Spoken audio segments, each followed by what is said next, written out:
raw eggs on rice. This dish probably goes against everything in your upbringing. All the times your mom told you not to eat that raw cookie dough.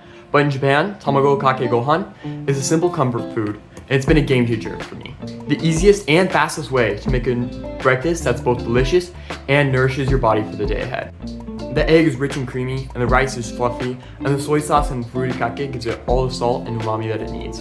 And with TKG, you don't even have to know how to cook anything to make a simple and delicious breakfast. So let's get started.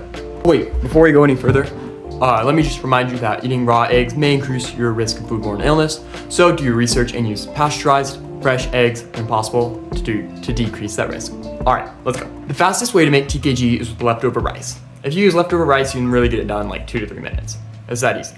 But even if you are using fresh rice, it only takes max like 30 minutes to make. The first thing you have to do is wash your rice several times so you can get rid of the extra starch and make sure Uncle Roger doesn't get mad at you.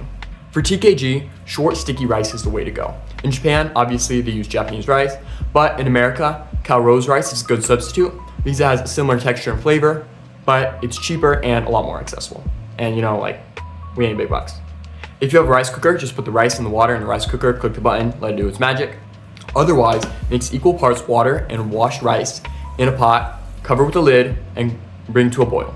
Once the rice begins to boil, turn the heat to low and cook for 15 minutes. After simmering for 15 minutes, take the rice off the heat and let it self-steam for 10 minutes with the lid on. While the rice is cooking, you can get ready the toppings. TKG is a very versatile dish, and there are several variations in Japan and different toppings that you can use. Today I'm going to be using egg, green onion, dashi shoyu, furikake, and star of the show, a little bit of smoked salmon that I will flake and put on top. But all TKG really needs to be a goated breakfast is just a little bit of rice, soy sauce, and egg. You can't go wrong with that. After the rice is cooked, you can put on the toppings. Some people like to mix the egg and the soy sauce into the rice, then add the toppings, or you can put all the toppings on first and then mix it all together. Either way is fine, just do it as you like, and enjoy your TKG.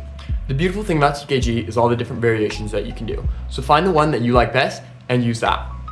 As it is, this bowl came out to 385 calories, 22 grams of protein, 54 grams of carbs, and 8 grams of fat, most of which is healthy fat from the salmon and from the egg.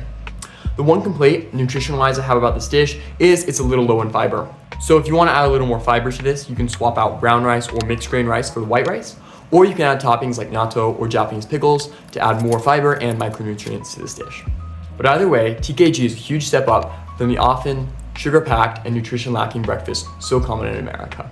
So I hope you'll give this dish a try, and if you want the full recipe and nutrition, you can check that out on my blog, QB Cooks. Plus you can find tons of other Japanese recipes that will fit your diet.